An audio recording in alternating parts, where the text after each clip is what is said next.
திருவரை நேரம் Bible hour presented by the National Bible College. கிறிஸ்துவின் சபையார் உங்களை வாழ்த்துகிறார்கள். Welcome to Satellite Bible Classes. வணக்கம். தேசிய வேதாகம கல்லூரி மாணவ கண்மணிகளே, தோழர்களே மற்றும் விசுவாசமுள்ள தேவதாசர்களே, இந்த வான்வழி வகுப்புகள் ஆன்லைன் கிளாஸ்க்கு உங்களை அழைக்கிறதுல மிகவும் மகிழ்ச்சி அடைகிறேன். இந்த நாட்களில் நற்செய்தி, அதாவது சுவிசேஷம், காஸ்பல் என்ற தலைப்பில் இந்த தொடரை நாம் கேட்கிறோம். இயேசு கிறிஸ்துவனுடைய பிறப்பையும் அவருடைய ஊழியத்தையும் அவருடைய அற்புதங்களையும் அவருடைய மரணம், அடக்கம், உயிர்த்தெழுதலையும் விவரிக்கிறதாக புதிய ஏற்பாட்டில் உள்ள முதல் 4 புத்தகங்களை நாம் படிக்கிறோம். அதில் முதல் 3 புத்தகங்கள் ஒரு கூட்டு பார்வை. மத்தேயு, மார்க்கு, லூக்கா எவ்விதமாக இயேசுவை கண்டார்கள். யோவான் தனிப்பார்வை, தனியான ஒரு சாட்சியாக அவர் எப்படி அதை பார்க்கிறார். இதையெல்லாம் மனதிலே வைத்துக் கொள்ளுங்கள். ஒரு நுணுக்கமான ஒரு செய்தி, இயேசு கிறிஸ்துவனுடைய பிறப்பு, வளர்ப்பு, அற்புதங்கள், ஊழியங்கள், மரண, அடக்கம், உயிர்த்தெழுதலை குறித்து இந்த புத்தகத்தில் பேசினாலும், இயேசு கிறிஸ்துவுக்கு முன்பாக சுமார் 6 மாதத்துக்கு முன்பாக பிறந்த ஒரு மனிதனை குறித்து நாம் படித்துவிட்டு அதற்கு பிறகு இயேசுனுடைய பிறப்பை நாம் படிக்கலாம். அதாவது இந்த புத்தகங்களை படிக்க ஆரம்பிக்கும் போது யோவான் என்ற ஒரு மனிதனை குறித்து படிக்கிறோம். இவர் இயேசு கிறிஸ்துவனுடைய அப்போஸ்தலர்களில் ஒருவர் கிடையாது. ஆகவே இந்த யோவான் வேற, அப்போஸ்தலனாகிய யோவான் வேற என்பதை குறிப்பதற்காக எழுத்தாளர்கள் இவருக்கு ஒரு பெயரை அடைமொழியாக சேர்க்கிறார்கள். அடைமொழின்னு சொன்னால் அந்த நபரை பற்றிய விஷயத்தில் அவரோடு சேர்ந்து செய்கிற ஒரு வேலையை குறிப்பிடுகிறார்கள். அதாவது இந்த யோவான் ஆரம்பத்தில் மக்களுக்கு மனம் திரும்புங்கள் என்று சொல்லி ஞானஸ்தானம் கொடுக்கிறார்.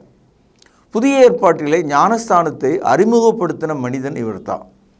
அதனால் இந்த மனிதன் எங்கு பேசப்பட்டாலும் யோவான் ஸ்நானன், ஜான் த பேப்டிஸ்ட்.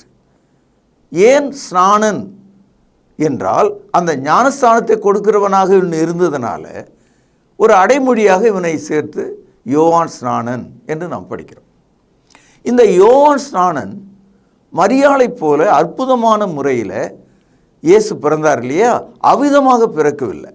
மாறாக வயதான ஒரு தாய் தகப்பனுக்கு, மலடியாக இருந்த தாய்க்கு கடவுள் கருணை கூர்ந்து ஒரு பிள்ளை வரத்தை கொடுக்கிறார். இதை லூக்கா 1வது அதிகாரம், யூதேய தேசத்தின் ராஜாவாகிய ஏரோதின் நாட்களில் அபியா என்னும் ஆசாரி வகுப்பில் சகரியா என்னும் பெயர் கொண்ட ஒரு ஆசாரியன் ஒருவன் இருந்தான். அவன் மனைவி ஆரோனுடைய குமார்த்திகளில் ஒருத்தி, அவள் பேர் எலிசபெத்து. சகோதரர்களே, நீங்கள் கவனிக்க வேண்டும், இந்த எலிசபெத்தும் மரியாளும் உறவினர்கள். இந்த சகரியா எலிசபெத்துக்கு ஒரு பிள்ளையை தேவன் இரக்கத்தின் கீழ் கொடுக்கிறார். 6வது வசனம், அவர்கள் இருவரும் கத்தரிட்ட சகல கற்பனைகளின்படியேயும் நியமங்களின்படியேயும் குற்றமற்றவர்களாய் நடந்து தேவனுக்கு முன்பாக நீதி உள்ளவர்களாக இருந்தார்கள். எலிசபெத்து மலடியாக இருந்தபடியினால் அவர்களுக்கு பிள்ளை இல்லாதிருந்தது. இருவரும் வயது சென்றவர்களாக இருந்தார்கள். இப்படிப்பட்ட மக்களுக்கு தான் தேவனுடைய கருணையாக, கிருபையாக யோவான், பிறகு ஸ்நானன் என்று அழைக்கிறோம் இல்லையா, அவர் பிறந்தார்.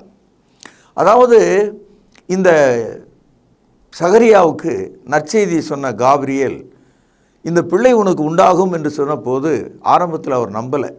ஏன்னா எனக்கு வயசாகி போச்சு, என் மனைவி மலடி, இதெல்லாம் நடக்காது அப்படின்னு அவர் நினைச்சார்.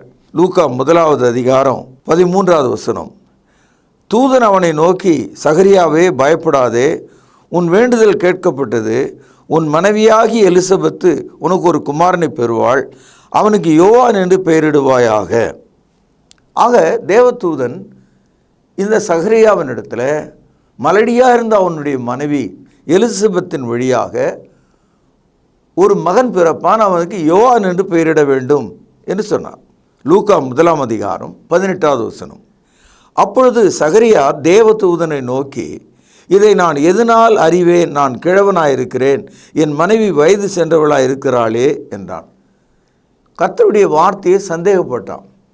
இது நிமித்தம் இந்த சகரியா அந்த குழந்தை பிறந்து அவன் கையில் வந்து ஏந்துகிற நாள் வரைக்கும் ஊமையாயிருந்தான். 19-20 வசனங்கள். தேவதூதன் அவனுக்கு பிரதியுத்தரமாக, நான் தேவஸ்தானத்தில் நிற்கிற காபிரியேல் என்பவன், உன்னுடனே பேசவும் உனக்கு இந்த நற்செய்தியை அறிவிக்கவும் அனுப்பப்பட்டு வந்தேன். இதோ தகுந்த காலத்திலே நிறைவேறப் போகிற என் வார்த்தைகளை நீ விசுவாசியாதபடியினால் இவைகள் சம்பவிக்கும் நாள் மட்டும் நீ பேசக்கூடாமல் ஊமையாயிருப்பாய் என்றான். அதிலிருந்து இவன் ஊமையாயிட்டான். அந்த குழந்தை பிறந்து அந்த குழந்தைக்கு பேர் வைக்கிற அன்றைக்கு இந்த குழந்தைக்கு என்ன பேர் வைக்கணும்னு கேட்கும்போது அந்த பேரை ஒரு பலகையில் அவன் எழுதும்போது அவனுடைய வாய்க்கட்டு நீங்கியது. லூக்கா 1 அதிகாரம் 63-64 வசனங்கள். அவன் எழுத்து பலகையை கேட்டு வாங்கி இவன் பேர் யோவான் என்று எழுதினான். எல்லாரும் ஆச்சரியப்பட்டார்கள். உடனே அவனுடைய வாய் திறக்கப்பட்டு அவனுடைய நாவும் கட்டவிழ்க்கப்பட்டு தேவனை ஸ்தோத்திரித்து பேசினான். இவ்விதமாக யோவான் அற்புதமான முறையில் இந்த ஆசாரிய குடும்பத்தில் பிறந்தார். இந்த மனிதனை பற்றி பழைய ஏற்பாட்டில் தீர்க்க தரிசனங்கள் இருக்கிறது. அதாவது இந்த யோவானை பற்றி உங்கள் கையில் ஏசாயா 40 அதிகாரம் 4 முதல் 10 வசனங்களை நீங்கள் படிச்சீங்கன்னா அந்த இடத்துல இந்த யோவான் என்ன ஊழியங்கள் செய்ய போகிறார், குறிப்பாக பள்ளங்களை அவர் மேடாக உயர்த்தப் போகிறார், நசுக்கப்பட்டவர்களை விடுதலை செய்யும் ஊழியத்தை அவர் செய்ய போகிறார், பாவத்திலே மரித்தவர்களுக்கு இரட்சணியத்தை காண்பிக்கக்கூடிய ஒரு நற்செய்தியை சொல்ல போகிறவராக அவர் வருகிறார். பழைய ஏற்பாட்டினுடைய கடைசி புத்தகம் மல்கியா 4 அதிகாரம் 5-6 வசனங்கள். இதான் last words of the Old Testament. கவனிங்க. இதோ கர்த்தருடைய பெரிதும் பயங்கரமான நாள் வருகிறதற்கு முன்னே நான் உங்களிடத்திற்கு எலியா தீர்க்கதரிசியை அனுப்புவேன். நான் வந்து பூமியை சங்காரத்தால் அடிக்காதபடிக்கு அவன் பிதாக்களுடைய இருதயத்தை பிள்ளைகளிடத்துக்கும் பிள்ளைகளுடைய இருதயத்தை அவர்கள் பிதாக்களிடத்துக்கும் திருப்புவான். இது ஒரு தீர்க்க தரிசனம். அதாவது இயேசு கிறிஸ்துடைய வருகைக்கு முன்னால் ஆங்கிலத்தில் சொல்கிறதா இருந்தால் ஃபோர் ரன்னர், முன்னால் ஓடக்கூடியவர் என்று அர்த்தம்.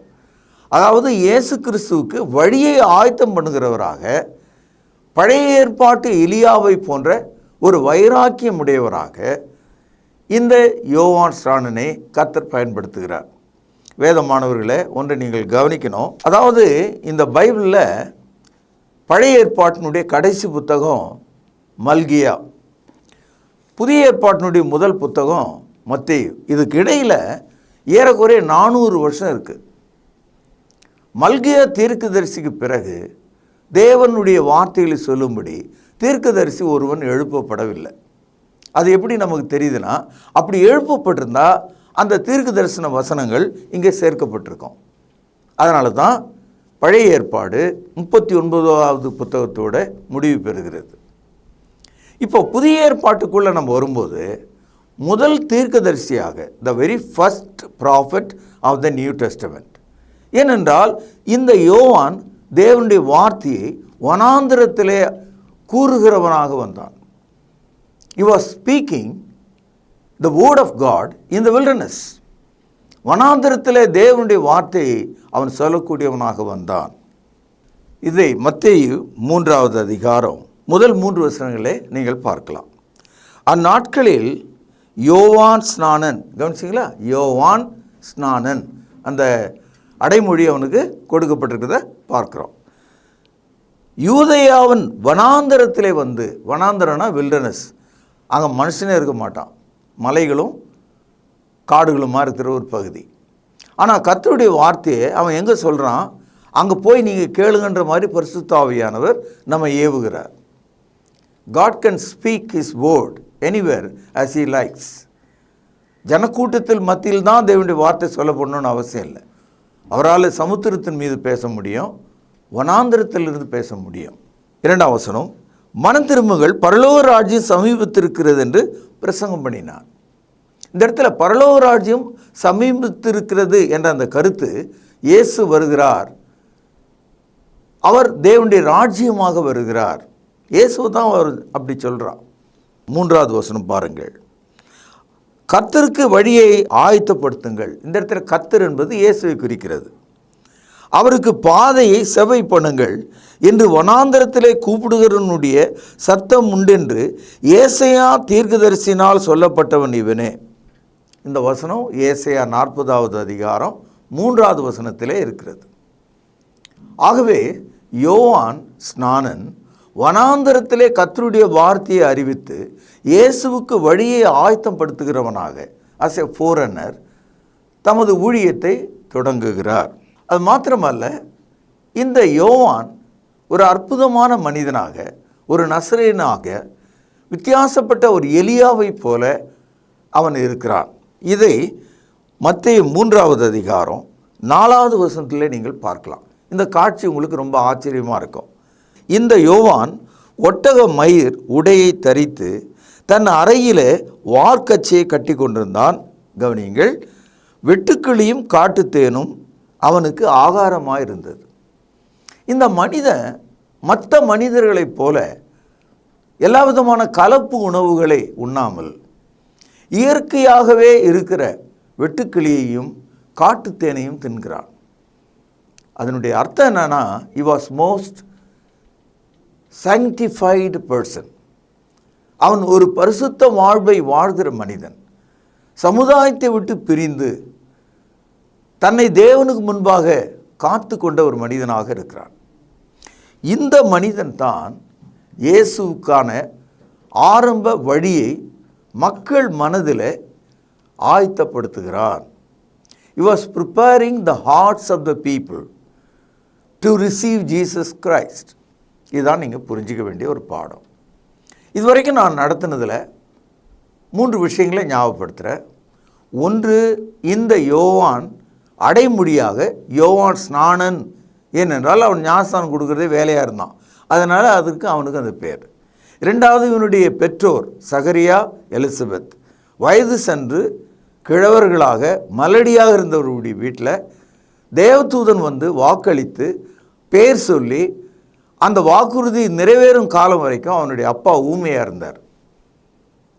இதையும் நீங்கள் மனசில் வச்சுங்க. 3வது, இந்த மனிதன் வனாந்தரத்தில் கூப்பிடுகிறவனுடைய ஒரு சத்தத்தை போல எலியா என்ற அந்த பழைய ஏற்பாட்டு தீர்க்கதரிசனுடைய வரத்தோடு வல்லமையோடு ஒட்டக மயிர் ஆடை அணிந்து வெட்டுக்கிளியையும் காட்டுத்தேனையும் உண்டு பரிசுத்தமுள்ள வாழ்க்கை செய்கிறார். இந்த மனிதன் இயேசுவை பற்றி என்ன சொல்கிறார்? யோவான் எழுதிய சுவிசேஷம் 1வது அதிகாரம் 29வது வசனம்.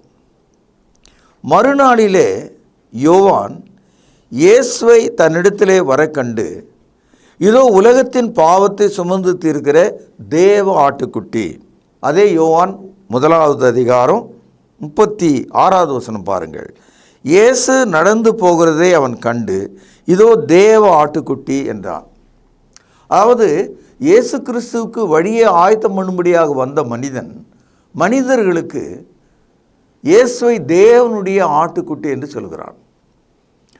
பாவங்களை சுமந்து தீர்க்கும் ஆட்டுக்குட்டி என்று சொல்கிறான். யூதர்களுக்கு மட்டுமல்ல, உலகத்தார் யாவருக்கும் என்று சொல்கிறான். இப்படி தான் இயேசுவை அவர் அறிமுகப்படுத்துகிறார் என்று நாம் பார்க்கிறோம். இயேசு கிறிஸ்துவுக்கும் இந்த யோவானுக்கும் எந்த சம்பந்தமும் கிடையாது. ஏனென்றால் யோவான் ஒரு மனிதன், மனுஷனால் பிறந்தவன்.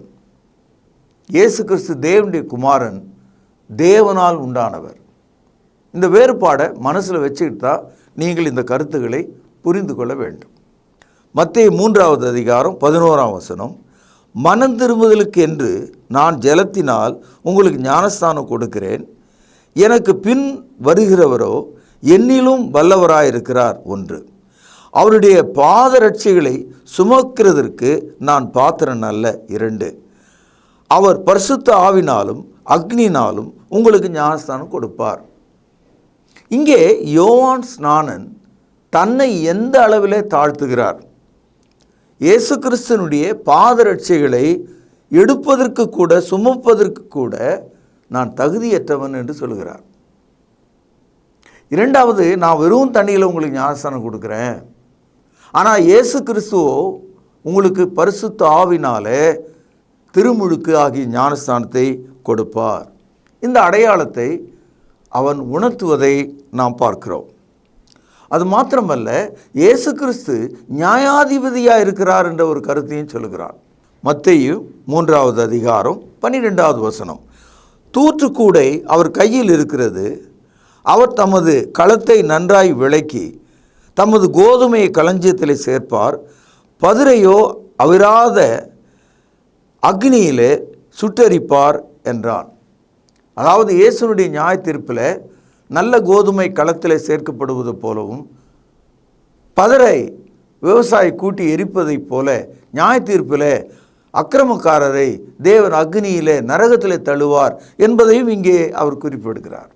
இயேசு கிறிஸ்துவுக்கு இந்த யோவான் ஸ்நானன் ஞானஸ்தானம் கொடுக்கிறார். இங்கே ஒரு முக்கியமான கேள்வி உங்கள் மனதில் ஏற்படும். யோவான் கையில் தானே இயேசு ஞானஸ்தானம் எடுத்தார், அப்போ யோவான் பெரியவரும் இயேசு சின்னவரும் ஆயிடுவாரே? அப்படி அல்ல. யோவான் இடத்துல இயேசு ஞானஸ்தானம் பெற்றதன் நோக்கம், பூமியிலே மாம்சத்தில் வந்த இயேசு தேவனுடைய நீதியை நிறைவேற்றவும் உங்களுக்கும் எனக்கும் ஒரு மாதிரியாக இருக்கவும் ஞானஸ்தானத்தை அவர் பெற்றுக்கொண்டார். Jesus was baptised not for the remission of sin but to fulfil God's righteousness. பாருங்கள், மத்தேயு 3வது அதிகாரம் 13 முதல் கவனிப்போம். அப்பொழுது யோவானால் ஞானஸ்தானம் பெறுவதற்கு இயேசு கலிலேயாவை விட்டு யோர்தானுக்கு அருகே அவனிடத்தில் வந்தார்.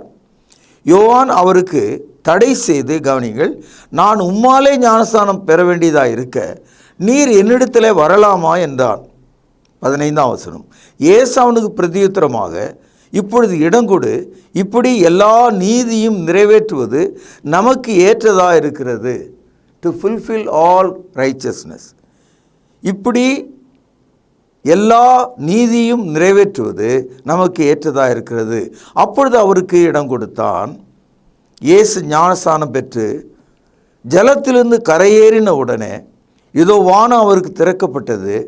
தேவ ஆவி புறாவை போல இறங்கி தம்மேல் வருகிறதை கண்டார். அன்றியும் வானத்திலிருந்து ஒரு சத்தம் உண்டாகி, இவர் என்னுடைய நேசகுமாரன், இவரில் பிரியமாயிருக்கிறது என்று உரைத்தது. இது யோவான் கொடுத்த ஞானஸ்தானம். இயேசு கிறிஸ்து ஞானஸ்தானம் பெற்றார் தேவ நீதி நிறைவேற்றும்படி. அப்பொழுது வானம் திறந்து பரிசுத்த ஆவியானவர் புறாவை போல, புறா பரிசுத்தாவி இல்லை, புறாவை போல உனக்கு ஒரு அடையாளமாக அவர் மீது இறங்கினார். அப்பொழுது வானத்திலிருந்து ஒரு சத்தம் கேட்டுதான், இவர் என்னுடைய நேசகுமாரன், இவருக்கு செவி கொடுங்கள், நான் இவரிடத்தில் பிரியமாக இருக்கிறேன். இங்கிருந்தான் புதிய ஏற்பாடு நமக்கு துவங்குகிறது. ஏனென்றால் இயேசு கிறிஸ்துக்கு நாம் செவி கொடுக்கும்போது அது புதிய ஏற்பாட்டினுடைய போதனையாக இருக்கிறது. அதனால தான் கிறிஸ்தவர்களாகிய நாம் இந்த புதிய உடன்படிக்கையை இயேசு கிறிஸ்து மூலமாய் பெற்றுக்கொண்டோம். மத்தேயு 14ஆம் அதிகாரத்தில் இந்த யோவான் ஸ்நானகனுடைய மரணம் எப்படி ஏற்பட்டது என்றதை நம்ம படிக்கிறோம். அதாவது இந்த யோவான் ஸ்நானன் புதிய ஏற்பாட்டினுடைய முதல் தீர்க்கதரிசியாக இருந்து பாவத்தை குறித்து கண்டித்து பேசினான். அப்படி அவன் கண்டித்து பேசும்போது யூதேயா தேசத்தில் ஏரோது, அவனுடைய சகோதரனுடைய பேர் பிலிப்பு, அவனுடைய மனைவி இழுத்து தான் வச்சுக்கிட்டான். இது தவறு, நீ அரசனே ஆனாலும் உன் சகோதரனுக்கு நீ துரோகம் பண்ண முடியாது, இது விபச்சார குற்றம் என்று அவன் பேசினான். இதுக்காக யோவான் ஸ்நானனை பிடிச்சு ஜெயிலில் வச்சுட்டாங்க. இந்த கருத்தை மத்தேயு 14ஆம் அதிகாரம் 3வது வசனம், ஏரோது தன் சகோதரனாகிய பிலிப்பியின் மனைவி யோரோதியாள் நிமித்தம் யோவானை பிடித்து கட்டி காவலில் வைத்திருந்தான். ஏனெனில் நீர் அவளை வைத்து கொள்வது நியாயம் அல்லவென்று யோவான் அவனுக்கு சொல்லியிருந்தான்.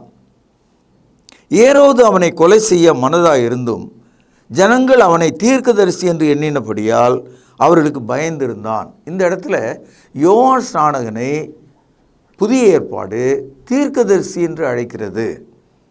John the Baptist is called a prophet. Therefore, he was the first prophet in the New Testament. புதிய ஏற்பாட்டினுடைய முதல் தீர்க்கதரிசியாக இந்த யோவான் ஸ்நானன் இருக்கிறார். இதுக்கு தொடர்ந்து வருகிற ஒரு பகுதி நமக்கு ரொம்ப ஆச்சரியமாக இருக்கும். நம்ம நாட்டில் துக்ளக்குன்னு ஒருத்தன் ஆண்டான் இல்லையா, அந்த அரசனை போன்ற ஒருவனாக இந்த ஏரோது இருக்கிறான். ஒரு நாள் இந்த ஏரோதுக்கு பிறந்த நாள் விழா நடக்குது. அப்போது இந்த பிலிப்புனுடைய மனைவியை ஏரோது எடுத்துக்கிட்டார் இல்லையா, அவள் வழியாக ஒரு பெண் பிறக்கிறாள், ஒரு பெண் குழந்தை. அது கொஞ்சம் வளர்ச்சி அடைந்து ஒரு 12-13 வயது இருக்கும். அவள் அரசனுக்கு முன்னால் கொலு மண்டபத்தில் நடனம் ஆடுறா. அந்த நடன அழகில் மயங்கி போன ஏரோது ராஜா, நம்ம ஊர் அரசர்கள் சிலர் அப்படி தான் செய்தாங்க. என்ன சொல்கிறான், இந்த வாரு இந்த சொக்குப்பிடி ஆட்டத்தில் மயங்கிட்டேன் நான், என்னுடைய தேசத்தில் நீ பாதி கேட்டால் கூட உனக்கு நான் தந்துடுறேன். யாராவது செய்வான் அந்த மாதிரி? நிறைய அரசர்கள் அப்படிலாம் சொல்கிறாங்க. ஒரு திமிரு தான், ஒரு தைரியம். உடனே அந்த பெண் என்ன செய்தா, தன்னுடைய தாயின் இடத்துல போய் அரசர் அவருடைய ஆட்சியின் கீழ் இருக்கிற தேசத்தில் பாதியை வேணால் கூட உனக்கு தரேன்னு சொல்கிறாரு, நான் என்னமா செய்யணும் அப்படின்னு போய் கேட்குது. அந்த பொல்லாத பெண் ரொம்ப காலமாக அவளுடைய மனசில் ஒரு வடு இருந்தது. அந்த யோவான் ஸ்நானன் இருந்தான் இல்லையா, அவன் ஜெயிலில் இருக்கான். அவனால் தானே இந்த ஊருக்கே தெரிஞ்சது நம்ம வாழ்க்கை, அவனை கொன்னா சரியாக இருக்கும் அப்படின்னு அவன் நினச்சிட்டு இருக்கா. மக கேட்குறா, அரசன் இப்படி சொல்கிறாரு, நீ என்னம்மா சொல்கிறன்னு கேட்டால் இவன் என்ன சொல்கிறா, நீ போய் அரசங்கிட்ட சொல்லு, இந்த சிறைச்சாலையில் இருக்கானே யோவான் ஸ்நானன், அவனுடைய தலையை வெட்டி ஒரு தாம்பளை தட்டில் வச்சு எனக்கு கொடு என்று நீ கேளு அப்படின்னு சொல்லி அனுப்புனான். சகோதரர்களே, மாணவர்களே, எவ்வளோ கேவலமான பிசாசனுடைய ஒரு தந்திரம். இன்றைக்கும் நம்முடைய வீடுகளில் நீதிமான்களுடைய தலைகளை தட்டில் வைத்து நாம் பந்து விளையாடுகிறதை போல இந்த தேசத்தில் நடக்கிற அக்கிரம காரியங்களை நாம் இன்றைக்கும் கவனிக்கிறோம். பாருங்கள், மத்தேயு 14ஆம் அதிகாரம் 6 முதல் படிக்கிற கவனிங்க. அப்படி இருக்க ஏரோதின் ஜென்ம நாள் கொண்டாடப்படுகிற போது ஏரோதியாளின் குமாரத்தி அவள் நடுவே நடனம் பண்ணி ஏரோதை சந்தோஷப்படுத்தினாள். அது நிமித்தம் அவன் நீ எதை கேட்டாலும் தருவேன் என்று அவளுக்கு ஆணையிட்டு வாக்கு கொடுத்தான். அவள் தன் தாயினால் ஏவப்பட்டபடியே யோவான் ஸ்நானனுடைய தலையை இங்கே ஒரு தலத்தில் எனக்கு தாரும் என்று கேட்டாள். ராஜா துக்கமடைந்தான். ஆனாலும் ஆணை நிமித்தமும் பந்தியில் கூட இருந்தவர்கள் நிமித்தமும் அதை கொடுக்க கட்டளையிட்டு ஆள் அனுப்பி காவற் கூடத்தில் யோவானை சிரசேதம் பண்ணுவித்தான். அவனுடைய சிரசை ஒரு தாளத்திலே கொண்டு சிறுபெண்ணுக்கு கொடுத்தார்கள். அவள் அதை தன் தாயினிடத்திலே கொண்டு போனாள். இவ்விதமாக யோவான் ஸ்நானன் என்ற அந்த முதல் தீர்க்கதரிசி ஒட்டக மயிரும் வெட்டுக்கிளியும் காட்டுத்தேனும் தின்று தேவனுடைய வார்த்தையை வனாந்தரத்தில் அறிவித்து கொண்டிருந்த மனிதன், தேவ நீதிக்கு கீழ்ப்படிந்து இயேசுக்கு ஞானஸ்நானம் கொடுத்த அந்த மனிதன், அவனுடைய முடிவில் சிறைச்சாலையில் தலை வெட்டப்பட்டவனாக மரித்து விட்டான். இந்த துயர சம்பவம் புதிய ஏற்பாட்டு வரலாற்றை கலக்கமடைய செய்கிறதாக இருக்கிறது. இன்றைக்கும் கர்த்தருக்கு பிரியமான மக்கள் உலகெங்கிலும் துன்பப்படுவதை பார்க்கிறோம். நமது ஆண்டவர் இயேசு சொன்னார், நீதி நிமித்தம் துன்பப்படுகிறவர்கள் பாக்கியவான்கள். You are blessed when you are suffer as a righteous person. ஆகவே நண்பு சகோதரர்களே, இந்த நாளில் கேட்ட இந்த நற்செய்தி புரிந்து கொள்ளுங்கள். இந்த மனிதன் இயேசுக்கு முன்னாலே பள்ளங்களை மேடுகளாக உயர்த்தும்படி, மேடுகளை பள்ளங்களாக தாழ்த்தும்படி, மனிதனுடைய இருதயங்களை ஆயத்தப்படுத்த, தேவனுடைய ராஜ்யம் சமீபமாக இருக்கிறது என்று சொல்ல, கர்த்தருடைய வருகையை அறிவிக்க முன்னோடியாக வந்தவன் என்று சொல்லி இந்த நற்செய்தி நிறைவு செய்கிற நாளை இயேசு கிறிஸ்துவினுடைய பிறப்பை குறித்து நாம் கவனிக்கலாம். பிரார்த்தனை செய்வோம். மகா பரிசுத்த நிறைந்த எங்கள் அன்பான தகப்பனே, யோவான் ஸ்நானன் அவனுடைய வாழ்க்கை குறித்து அற்புதமான நற்செய்தியை நாங்கள் கேட்டிருக்கிறோம். உணர்ந்து வாழ எங்களுக்கு உதவி செய்திடலும். ஆண்டவர் இயேசுவின் நிமித்தமே ஜெபத்தை கேட்டருளும் மகா பரிசுத்த நிறைந்த அன்பான எங்கள் தகப்பனே, ஆமேன். அன்பான சகோதர சகோதரிகளை மீண்டும் சந்திப்பதில் நான் மகிழ்ச்சி அடைகிறேன். விசேஷமாக உங்களிடத்தில் ஒரு வேண்டுகோள், ஒரு ரெக்வெஸ்ட் என்ன அப்படின்னா, நம்முடைய பைபிள் அவர் ப்ரோக்ராம் பலவிதமான சேனல்களில் வருது.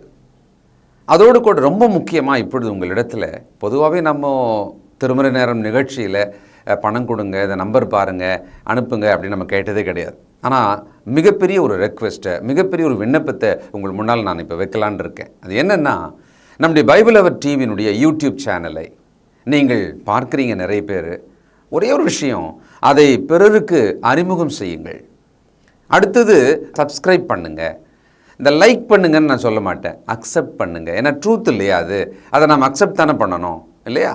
அடுத்தது அந்த வியூஸ் எவ்வளவு பார்க்குறாங்களோ அவ்வளவு தூரத்துக்கு நாம் அந்த வசன விதைகளை இன்னொருவருக்கு நாம் கொண்டு சென்றதாக இருக்கும். பழைய ஏற்பாட்டு காலத்தில் குஷ்ரோகிகள் எல்லாருமே சாகிற ஒரு தருவாயில் ஊரே இருக்குது, பட்டணமே இருக்குது. இவங்க அந்த கோட்டையினுடைய எல்லைக்கு வந்த உடனே பகைஞரெல்லாம் ஓடி போயிட்டு உணவுப் பொருள்லாம் கிடக்கிறத பார்த்த உடனே, ஆஹா, இந்த நற்செய்தியை நாம் சொல்லாமல் போனால் நமக்கு ஐயோ என்று சொல்லி அவங்க நல்ல செய்தியை கொண்டு போய் ஊரில் சொன்னாங்க. அதுபோல இந்த சுவிசேஷம், இந்த சத்தியம், இந்த கிறிஸ்தவ விழிப்புணர்வு ஒருவர் பேச அதை மற்றவர்களுக்கு அறிமுகம் செய்கிற ஒரு வேலையை, ஒரு அந்திரியாவினுடைய வேலையை அவர் தானே பண்ணார். இயேசுவை கண்டேன், வந்து பாருங்க அப்படின்னார். அதை நீங்கள் செய்யும்படி உங்களை அன்போடு கூட கேட்டுக்கொள்கிறேன். சப்ஸ்கிரைப் பண்ணுங்கள், மற்றவர்களுக்கு ஷேர் பண்ணுங்கள், இந்த ட்ரூத்தை அக்செப்ட் பண்ணுங்கள். மற்றவர்கள் இதை அக்செப்ட் பண்ணுறதுக்கு நீங்கள் ஒரு கருவியாக, உதவியாக இருங்க. நிச்சயம் இது நிமித்தமாக இந்த சுவிசேஷ ஊழியத்தினுடைய பலனில் உங்களுக்கு பங்குண்டு இல்லையா? God bless you. தேவன் உங்களை ஆசீர்வதிப்பாராக. நன்றி. தொடர்பு கொள்ள வேண்டிய முகவரி: திருமறை நேரம், 58 சர்ச் தெரு, குமரன் நகர், சென்னை 608282. செல்போன் 9385500882. கர்த்தாவே, தேவர்களில் உமக்குப்பானவர் யார்? வானத்திலும் பூமியிலும் உமக்குப்பானவர் யார்?